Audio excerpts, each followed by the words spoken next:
Praise the Lord. Hallelujah. கர்த்தர் நாமத்துக்கு மகிமை உண்டாவதாக. இந்த காலை வேளையில் நாம் ஆண்டவரை உள்ளத்தின் ஆழத்திலிருந்து அவரை நாம் கூப்பிடும் பொழுது கர்த்தர் இந்த நாளில் உங்களையும் என்னையும் ஆசீர்வாதமாக பொழியச் செய்கின்றார்.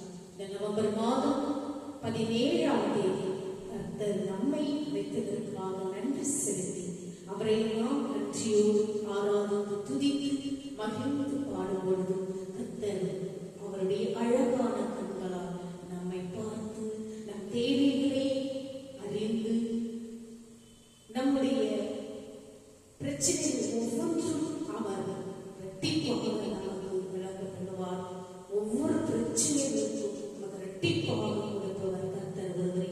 அப்படியாக நாம் அனைவரும் உள்ளத்தின் ஆழத்திலிருந்து அவரை துதித்து மகிழ்ந்து பாடி அவருடைய திருவிருந்தில் பங்கு கொண்டு அவருடைய வார்த்தைகளை கேட்டு கடைசியாக அவருடைய ஆசீர்வாதத்தை பெற்றுக்கொள்ள நாம் இந்த நாளில் உள்ளத்தின் ஆழத்திலிருந்து அவரை நாம் துதிப்போமாக. கர்த்தர் தாமே எங்களை ஆசீர்வதிப்பாராக. இன்றைய நாளில் 1 தெசலோனிக்கேயர் 2ஆம் அதிகாரம் 4ஆம் வசனம். 1 தெசலோனிக்கேயர் 2ஆம் அதிகாரம் 4ஆம் வசனத்தை நாம் வாசிப்போம். கர்த்தர் ஒவ்வொரு வார்த்தைகளுக்கும் நமக்கு ஜீவன் உள்ளது, உயிர் உள்ளது. இந்த ஜீவன் அவருடைய வார்த்தைகளை ஒவ்வொன்றும் படித்து கர்த்தர் உங்களை ஒவ்வொருவரையும் ஆசீர்வாதமாக பொழியச் செய்வார். அப்படியாக நீங்களும் நானும் அவருடைய வார்த்தையில் பங்கு கொண்டு அவரை நாம் முழு மனதோடு அவரை ஆராதிப்போம்.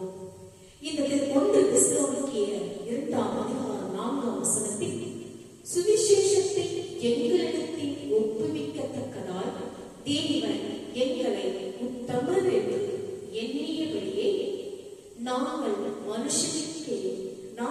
மனுஷருக்கல்ல எங்கள் இருதயங்களை சோதித்தறிகிற தேவனுக்கே பிரியம் உண்டாக பேசுகிறோம். நீங்கள் ஒவ்வொரு நாளும் அவருடைய வார்த்தைகளை படித்து பெறுங்கள்.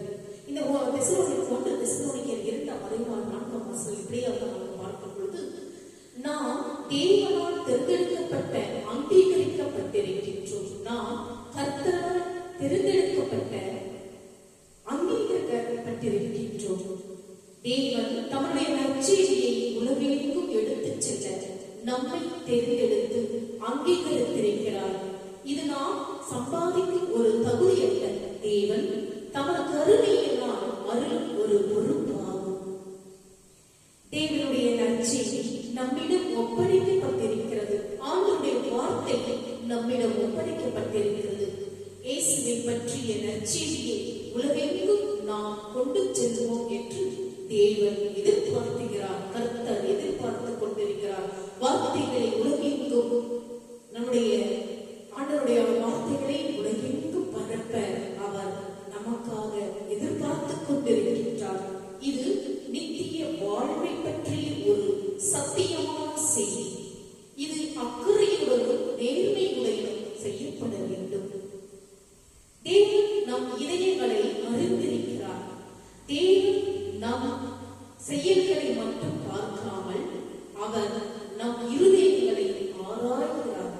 அவருடனான நமது உறவையும் நமது நோக்கங்களையும் நமது தன்மையும் அவர் அறிந்திருக்கிறார் என்பதை மனதில் கொள்ள வேண்டும்.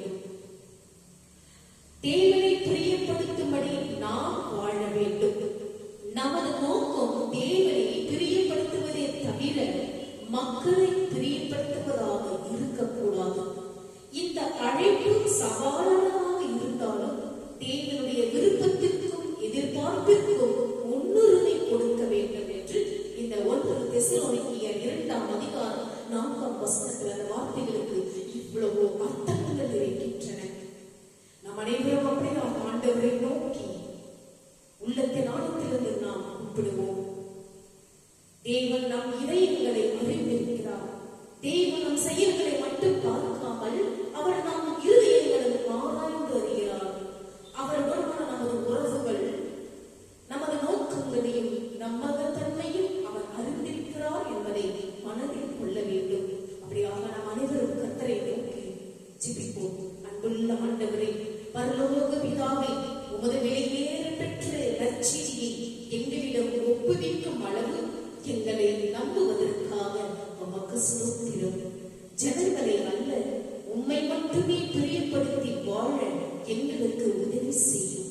எங்கள் நோக்கங்கள் உண்மையானதாகவும் உமது அன்பை பிரதிபலிப்பதாகவும் இருக்கும்படி எங்கள் இருதயங்களை தூய்மைப்படுத்தவும், நாங்கள் சொல்வதிலும் செய்வதிலும் உம்மை மகிமைப்படுத்த நீர் உதவி செய்யும். ஆமென். இந்த நாளில் நாம் அனைவரும் ஆண்டவரை உள்ளத்தின் ஆழத்திலிருந்து அவரை நாம் கூப்பிடுவோம். இப்பொழுது நாம் அனைவரும் அவரை துதித்து மகிழ்ந்து பாடல்களின் மூலம் துதித்து பாடுவோமாக.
சகோதரன் என்றால் யார்? அண்ணன்.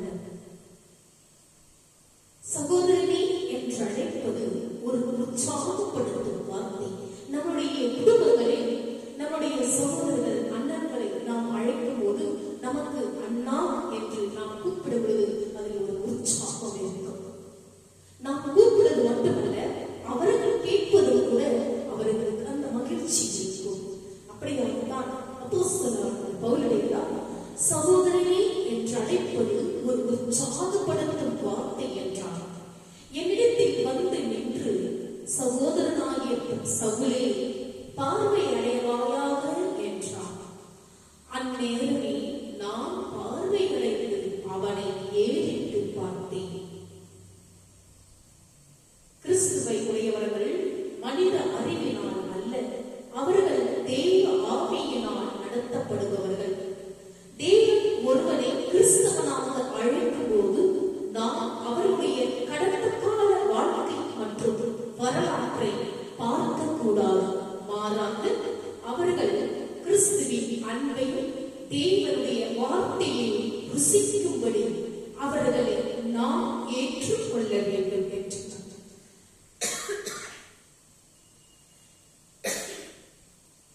அவர்கள் தேவனுக்கு கீழ்ப்படிந்து கர்த்தருக்குள் வளரும் போது தேவன் அவர்களை கொண்டு என்னவெல்லாம் செய்யக்கூடும் என்பதை அறிந்து செய்யப்பட வேண்டும் என்றார்.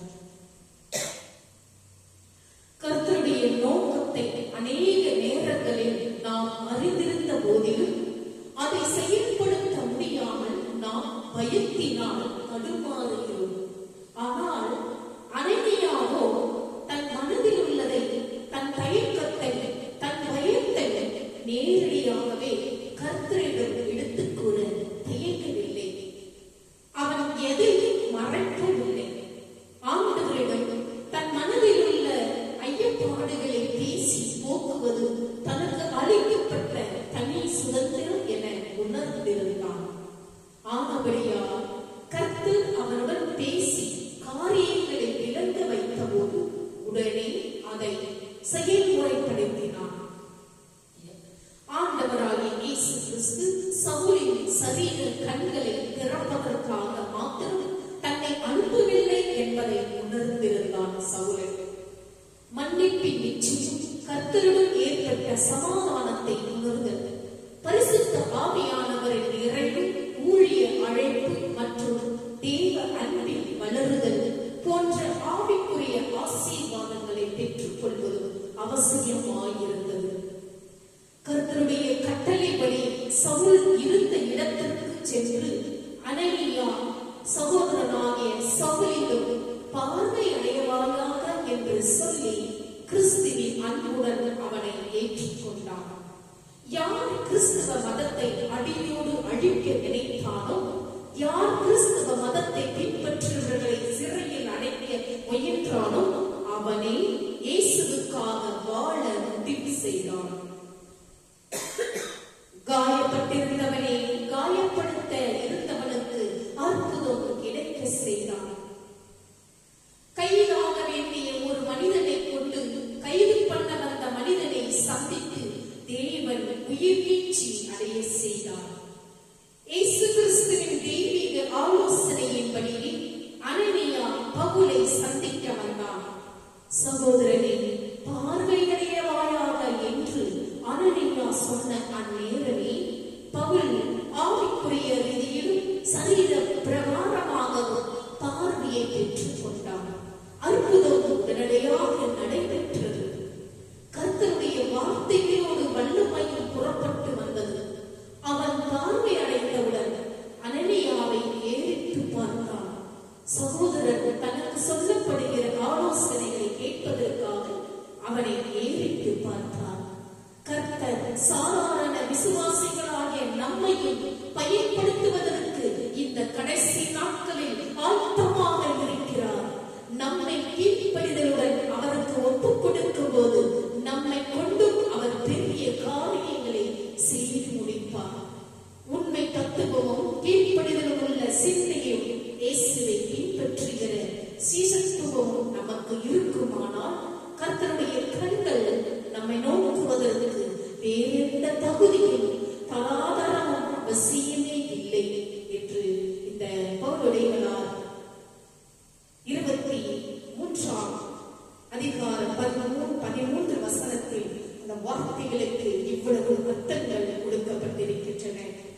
நீங்கள் அனைவரும் ஒவ்வொரு நாளும் இந்த பௌர்ணமிகளால் வார்த்தைகளை படித்து நீங்கள் பயன்பெற வேண்டும் என்று இந்த நாளில் கர்த்தர் தாமே உங்களை ஒவ்வொருவரையும் அவர் ஆசீர்வாதத்தை பொழியச் செய்து என் வார்த்தைகளை கேட்டு அதற்கு தகுந்த பலனை நான் கொடுப்பேன் என்று கர்த்தர் சொல்லுகிறார். அப்படியாக எத்தனை பேர் நீங்கள் வார்த்தைகளை கேட்டு ஆண்டவருடைய வார்த்தைகளை கேட்டு படித்து பயன்பெறுவீர்கள் என்று எனக்கு தெரியாது. கர்த்தர் கட்டளைகளை எவ்வளவு அழகாக கொடுத்திருக்கிறார். அவருடைய கட்டளைகளை பாருங்கள். உன் கடவுளாகிய கர்த்தர் நானே, திருச்சபை பணியில் என்னை அன்றி வேறு தேவர்கள் உனக்கு வேண்டாம். சபைக்கு அங்கத்தினர்களோ திருமண தலைவர்களோ சிறப்பாக பொருளாளரோ செல்வக்குள்ள திருச்சபை உறுப்பினர்களோ செல்வாக்குள்ள திருச்சபை உறுப்பினர்களோ ஜாதி பெருமை கொண்டவர்களோ துடுக்குள்ள வாலிபரோ பாடக குழு தலைவரோ உனக்கு தேவர்களாக கொண்டிருப்பாயாக. பள்ளியிட்டு புகழவைகள் பேசி மாலையிட்டு கோழி அடித்து பரிசுகள் தந்து திருப்தி செய்வதன் மூலம் அவர்களை வணங்கவும் சேவிக்கவும் வேண்டாம் என்றார் ஆண்டவர். யாதொரு விக்கிரத்தை ஏனும் உனக்கு நீ உண்டாக்கி கொள்ள வேண்டாம். எந்த ஒரு விக்கிரக பொம்மையையும் விக்கிரகங்களையும் அதை நீ வணங்கிக் கொள்ள வேண்டாம். ஆலயம் பழுது பார்த்தல், சபையாரங்கு கட்டுதல், பள்ளியை சீரமைத்தல், சட்டங்களை பாதுகாத்தல், சமுதாயத்தில் தீவிர பணி செய்தல் என்பன போன்ற எந்த நற்செயல்களும் உனது விக்கிரகங்களாக உண்டாக்கிக் கொள்ள வேண்டாம். அவைகளை மட்டுமே நீ வணங்கவும் சேவிக்கவும் வேண்டாம் என்றார். உன் கடவுளாகிய ஆண்டவரின் திருப்பெயரை வீணிலே வழங்க வேண்டாம். இறைவனுடைய பெயரை சொல்லியே அவரது ஊழியக்காரன் என்று கூறியே சலுகைகளை நாடாதே. உன் அங்கியினாலோ ஊழியத்தினாலோ பதவியினாலோ உனக்கு கனத்தையும் மகிமையும் விரும்ப வேண்டாம். மாறாக நடந்தால் கடவுள் தண்டிக்காமல் விடமாட்டார். ஓய்வு நாளை ஆசரிப்பாயாக. 7ஆம் நாளும் உன் கடவுளாகிய கர்த்தருடைய ஓய்வு நாள் என்றார். ஓய்வு நாளில் ஆற்ற வேண்டிய அருளுரையை அன்று காலையில் சிந்திப்பதை விடுத்து 6 நாள்களும் சிந்திக்கு ஆயத்தம் செய்வாயாக. வழிபாட்டை சிறப்புற செய்வதோடு பொருத்தமானதாகவும் செய்வாயாக. சபை மக்கள் பங்குகொள்ள தூண்டுகோலாய் இருப்பாயாக. வீடுகளை சந்திப்பதோ கடவுளை வழிபடுவதோ அன்றென்றும் என்றென்றும் இருப்பதாக என்று சொல்லி கர்த்தர் நமக்கு வார்த்தைகளுக்கு அர்த்தங்களை இப்படியாக கொடுத்துக் கொண்டிருக்கின்றார்.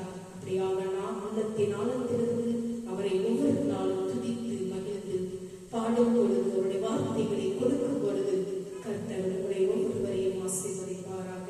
இன்றைய நாளில் கர்த்தர் தாமே உங்களை ஒவ்வொருவரையும் ஆசீர்வதிக்கின்றார். நாம் அனைவரும் அவருடைய வழியில் செல்வோமானால் நமக்கு ஒவ்வொரு நாளும் நமக்கு நன்மைகளே கிடைக்கும் என்று இந்த நாளில் கர்த்தர் தாமே உங்களை ஆசீர்வதிக்க அவரோடு கற்றுக் கொண்டிருக்கின்றார். அப்படியாக நாம் அனைவரும் அவரை துதித்து பாடுவோமாக.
இறைவா, இந்த காணிக்கையை ஆசீர்வதித்து புனிதப்படுத்தி ஆவியிலும் உண்மையிலும் உமக்கு உகந்ததாக செய்கிறது. இவ்வாறு உன்னுடைய அன்பு திருமகன் எங்கள் ஆண்டவருமான இயேசு கிறிஸ்துவின் திருவுடலாகவும் இரத்தமாகவும் இக்காணிக்கை மாறுவதாக. அவர் தாம் பாடுபடுவதற்கு முந்தின நாள் அடக்கத்துக்குரிய தம் திருக்கையில் அப்பத்தை எடுத்து வானோக்கி கண்களை உயர்த்தி, எல்லாம் வல்ல இறைவன் தம் தந்தையும் ஆகிய உமக்கு நன்றி செலுத்தி வாழ்த்துரைத்து அப்பத்தை பிட்டு தம் சீடர்களுக்கு அளித்து அவர் கூறியதாகும்: அனைவரும் இதை வாங்கி உண்ணுங்கள், ஏனெனில் இது உங்களுக்காக கையளிக்கப்படும் என் உடல் என்றார். அவ்வளவே உணவருந்திய மகிமை மிகுந்த இக்கிண்ணத்தை வணக்கத்துக்குரிய தம் திருக்கைகளில் எடுத்து மீண்டும் உமக்கு நன்றி செலுத்தி வாழ்த்துரைத்து தம் சீடர்களுக்கு அளித்து அவர் கூறியதாகும்: அனைவரும் இதை வாங்கி பருகுங்கள், ஏனெனில் இது புதிய நித்திய உடன்படிக்கைக்கான என் இரத்தம். இது பாவ மன்னிப்புக்கென்று உங்களுக்காகவும் எல்லாருக்காகவும் சிந்தப்படும். இதை என் நினைவாக செய்யுங்கள் என்றார். நம் அனைவரும் அவருடைய திருவுடலின் திரு ரத்தத்தை ஒருவருக்கு பகிர்ந்து கொள்வோமாக.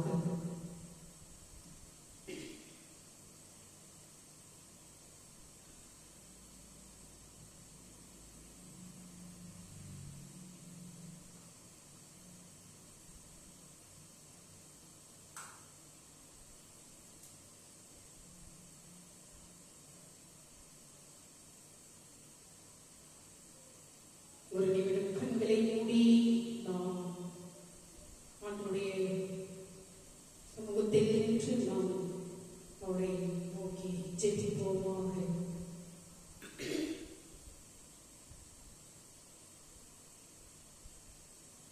பரலோகத்தில் இருக்கிற எங்கள் பிதாவே, உமது பிள்ளைகளான எங்களிடம் அளவற்ற அன்பு செலுத்தும் தகப்பனாக நாங்கள் உம்மை ஆராதிக்கிறோம். உமது பிள்ளைகளை உன்னிப்பாக கவனித்துக் கொள்ளும் தகப்பனாக உம்மை நாங்கள் போற்றுகிறோம். உமது பிள்ளைகளை தவறாமல் வழி நடத்தும் தகப்பனாக உமக்கு ஒவ்வொரு நாளும் நன்றி செலுத்துகிறோம். பெற்றோருக்கு கீழ்ப்படிய வேண்டும் என்று நீ பிள்ளைகளுக்கு கட்டளையிடுவது போல் உமது பிள்ளைகளும் உமக்கு முழு மனதுடன் கீழ்ப்படிய வேண்டும் என்று கட்டளையிடுகிறேன். எல்லாவற்றுக்கும் மேலாக உம்மை நாங்கள் கனப்படுத்தி பிரியப்படுத்தும்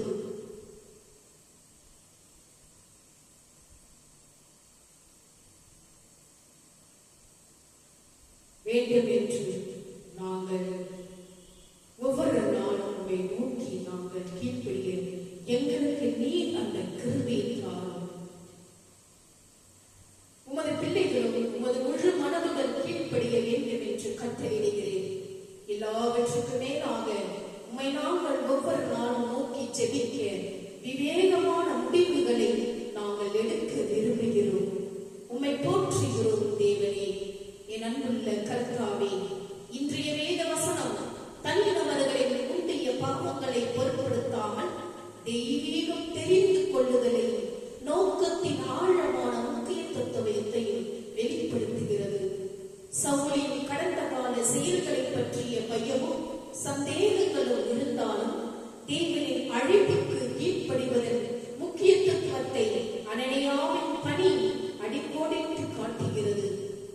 உம்மீது விசுவாசத்தாலும் அர்ப்பணிப்பாலும் எழுச்சியூட்டப்பட்டவர்களை தெளிவாக கண்டறிய எங்களுக்கு நீதி உதவும். அவர்களுக்காக சேவை செய்யவும் நாங்கள் ஒவ்வொரு நாளும் ஜெபத்தின் வழியாக நாங்கள் ஜெபம் செய்யவும் நினைக்க எங்கள் இருதயங்களை தூண்டியிருளும். அவர்களுடைய இருதயங்களை தொடரும் உமக்கு மகிமையை கொண்டு வரவும் எங்களை பயன்படுத்தும். இயேசுவின் நிகரற்ற நாமத்தினால் ஜெபிக்கிறோம் எங்கள் ஜீவனுள்ள நல்ல பிதாவே, ஆமென். நாளை நாம் அனைவரும் ஆண்டவரை உற்சாகப்படுத்தி ஊக்கப்படுத்தி அவரை நாம் துதிக்கும் பொழுது கடைசியாக அவருக்கு நன்றியோடு அவரை பாடல்களின் மூலமாக நன்றி பாடல்களை பாடி அவரை துதிப்போமாக.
இப்பொழுது நாம் அனைவரும் அவர்களுடைய ஆசீர்வாதத்தை பெற்றுக் கொள்வோமாக.